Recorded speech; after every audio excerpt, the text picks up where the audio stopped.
Good day, everyone.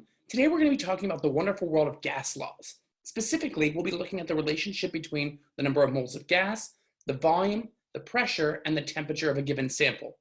Throughout this lecture, we're going to have many different built-in questions. So when we have those, I'll pause like this for a moment. When you see that, pause, that's your cue to pause the video to answer the question.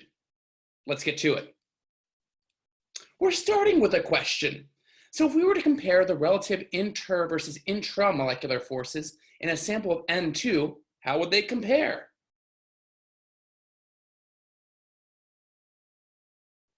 That's right. The intramolecular forces are a lot greater than the intermolecular forces, because if we look at this sample here, we've got these nitrogen atoms that are connected through a really strong triple bond, somewhere in the neighborhood of 941, I believe, kilojoules per mole to break that. So if you have a sample of liquid nitrogen, you add heat to it, what's going to happen? Are we going to be destroying the triple bond? No, we're going to be disrupting the London dispersion forces that are holding together those liquid nitrogen molecules, and they'll evaporate. So when comparing them, intramolecular forces are stronger than intermolecular forces, generally speaking.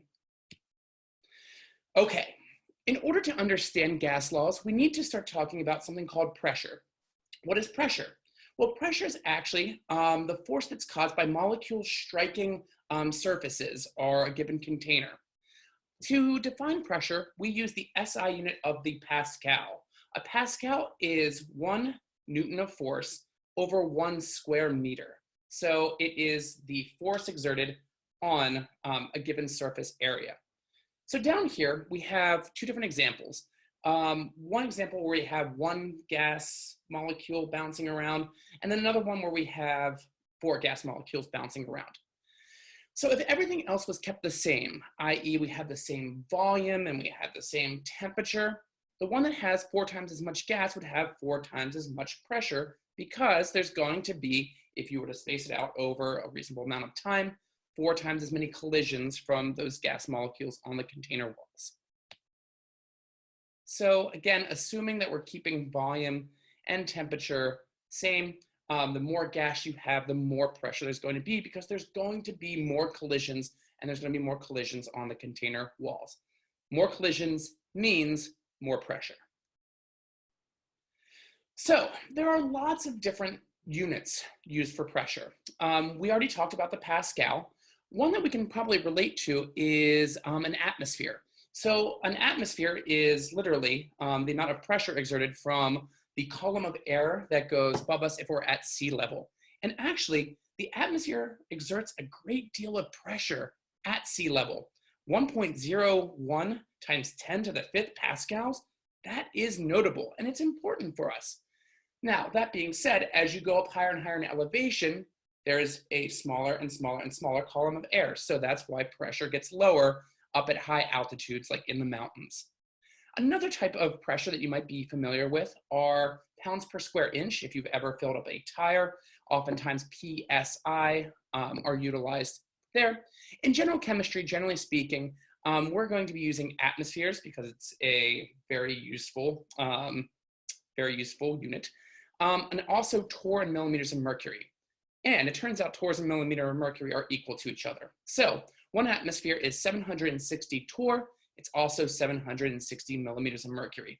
In case you're wondering, it gets its name because to measure pressure, people used to use mercury barometers, and based on the pressure that a gas was exerting on the barometer, it would push the mercury a certain number of millimeters. Ergo, Latin, millimeters of mercury. Okay, so now let's talk about partial pressures. So pressures are additive. If you have a few different gases and you combine them together into one container, the total pressure will be equal to the pressure exerted by each of those individual gases. So let's talk about something called partial pressure. Partial pressure is the pressure exerted by one specific type of gas in a mixture. So if you have a mixture of helium and neon, for example, the helium has a partial pressure and the neon has a partial pressure. The total pressure is going to be what happens if you add together, if you get the sum of all the partial pressures. So going back to the example we just used, if you have helium and neon in a given container and you want to find the total pressure, you can add the partial pressures of those. So to put this more mathematically, total pressure, or P tot, is equal to the sum of all the different partial pressures. So here we have an example of one gas, a red gas that is exerting 400 torr, and then we have this other yellow gas that's exerting 200 torr. If we put both of those gases together in a container that's an equal volume, the ones we had before, the pressure, the total pressure, would just be equal to the sum of those two values, so 600 torr in this case. Okay, so now let's get to our gas laws. And the characters at play are going to be N, which are the number of moles of gas, P, pressure, classic, V, volume, and then T, absolute temperature. It should be noted, when we use gas laws, we need to use an absolute temperature scale, Kelvin. First, let's take a look at Boyle's law. Boyle's law gives us the relationship between pressure and volume. And the way it's stated is P1V1 equals P2V2. So what this shows us is that as one of those two entities, pressure or volume, goes up, the other one is going to go down at a constant temperature, and assuming we're keeping the same number of moles of gas. So the relationship between volume and pressure is inversely proportional. And we can see here an example with this piston. So if we look at the first piston, where there's a pretty large volume, the gas is moving around, it's bouncing around, it's got a lot of space to do so. But then as we consolidate the piston, so if we look at this last one right over here, now the gases are squished together, they're bouncing around a lot more, they're hitting the surface containers a lot more, the container surface a lot more. That's because they're more compressed, and if we're compressing them but keeping temperature constant, that means there's going to be a lot more pressure. So a piston is a great example of Boyle's law in action. We have a question. So here we have a piston, neat. It seems to be filled with ammonia gas. And let's say the volume of the container starts at 5.2 liters and the pressure inside of it is 540 torr. What is going to be the pressure after the volume is condensed down to 1.3 liters? Let's get some answers and take a moment to answer this. Let's see how you did. In order to do this, we're going to use Boyle's law, P1V1 equals P2V2. Now notice here that we're having a little fun with units because initially we're given torr, but all of our answers down there are in atmosphere. So just always make sure to pay attention to units. So we're going to plug in, we have 540 torr times 5.2 liters equals P2 times 1.3 liters, the final volume. Divide both sides by 1.3 liters. And when we do, we'll get 2,160 torr. That is the final pressure. And then to convert that, do a little dimensional analysis. 1 atmosphere is 760 torr, which ends up giving us 2.8 atmospheres. Let's move on. Charles' law relates volume and temperature, assuming that pressure is being held constant this time and the number of moles of gas. So that relationship is V1 divided by T1, the initial volume divided by the initial temperature, is equal to V2 T2, the final volume divided by the final temperature.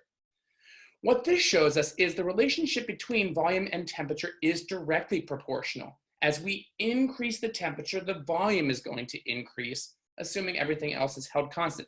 So if we double the temperature, the volume will double. If we triple the temperature, the volume will triple, etc.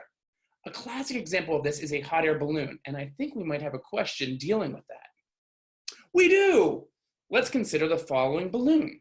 So let's say initially the volume of the balloon is an impressive 2.83 times 10 to the 6 liters, notable, and the temperature of the gas inside is 20 degrees Celsius. Note the units. What will be the volume after the temperature is increased to 120 degrees Celsius? Take a moment and see if you can solve this problem. Let's see how we did. We're going to use Kelvin when we do this calculation. Remember, we have to use the absolute temperature scale. So we're going to add 273 to both of our degrees Celsius, which means our initial temperature is 293 Kelvin. Our final temperature is 393 Kelvin. We'll use V1 over T1 equals V2 over T2. Plug in what we know. We're solving for the volume. And we end up getting 3.8 times 10 to the 6th liters. Cool. Now let's talk about Avogadro's law. Avogadro's law relates the volume and the number of moles of gas, assuming that we keep temperature and pressure constant. And that law is V1 over N1 equals V2 over N2. So what this means is assuming that we're holding pressure and temperature constant. If we double the moles of gas, they're going to take up twice as much space. If you triple the moles of gas, they're going to take up 3 times as much space, 3 times as much volume, etc. So we can extrapolate this and think about the relationship between the amount of gas and volume and pressure, the implications it has. So if everything else is held constant, the relationship between the number of moles and volume or pressure, if you're keeping pressure and volume constant respectively, is directly proportional. So what I mean by that is if you double the moles of gas and you're holding the pressure and temperature the same, well, Avogadro's law tells us that the volume is going to double. But what if we have a fixed rigid container? What if the volume isn't able to change? What if it's stuck in place and you're holding the temperature constant and you add in twice as much gas? Well, in that case, then the pressure is going to double. Something has got to give.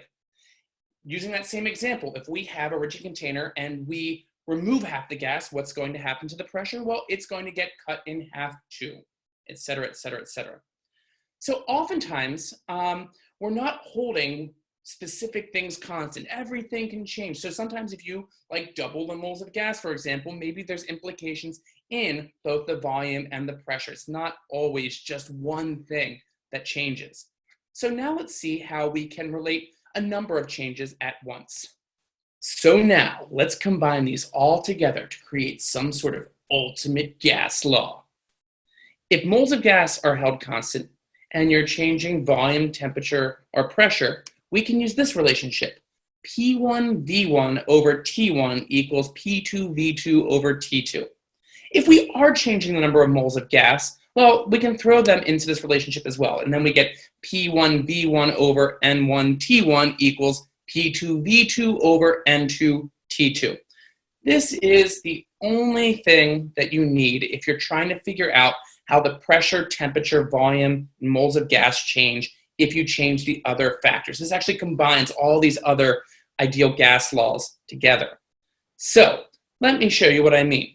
So I'm going to write out that P1V1 over T1 equals P2V2 over T2. So let's say we have a problem that we need to solve. And in that problem, volume and the number of moles of gas are being held constant. All we have to do is take that equation down there and just X out V1 and V2. We're holding them constant. We don't have to worry about them. Then we end up getting the gas law, P1 over T1 equals P2 over T2.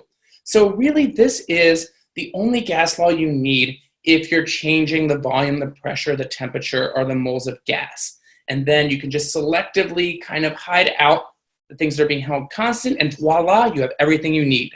So speaking of changing a few things, let's do a bunch of changes on a helium balloon. So let's say you got a balloon. It's full of helium, classic.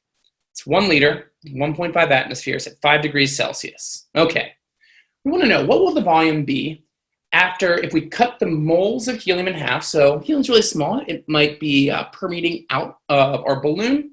The temperature is raised to 10 degrees Celsius and the pressure is reduced to 0.75 atmospheres. So take a moment. Here are some answers.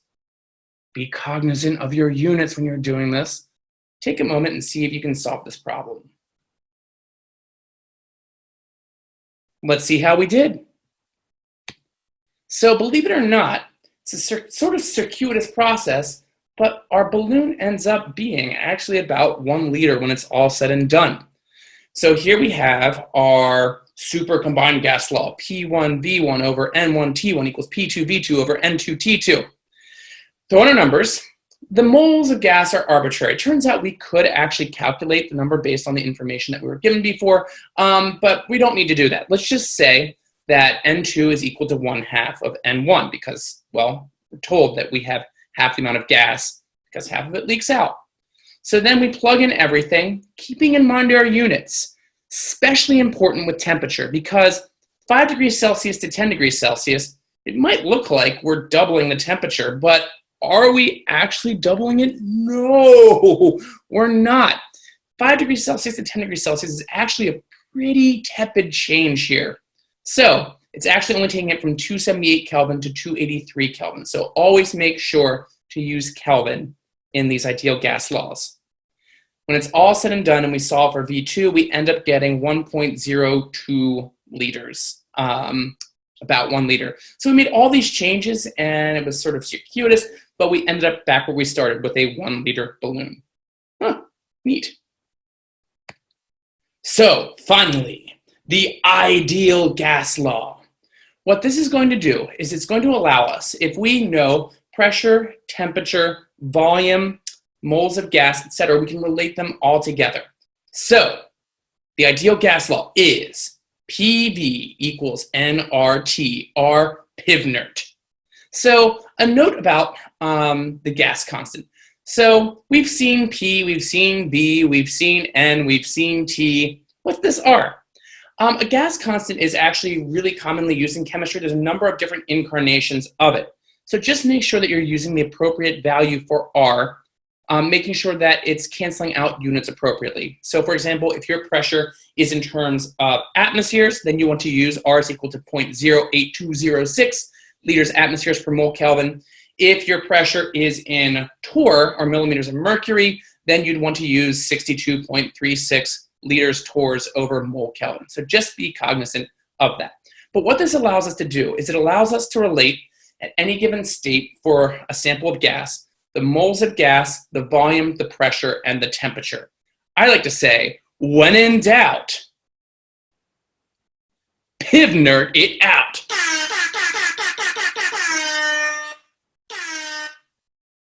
Pivnert. Let's do an example. So, standard temperature and pressure.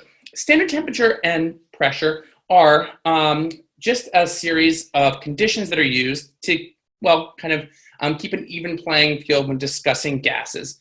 Standard temperature and pressure is defined as 0 degrees Celsius, a little bit chilly for our taste, but a nice, easy number to remember, and 1 atmosphere of pressure, which is, also a nice round number to remember.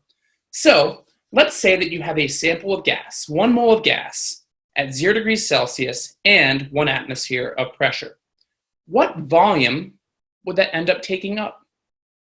Take a moment and calculate.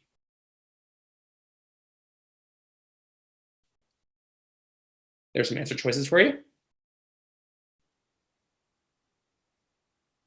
Did you get 22.4? I hope so.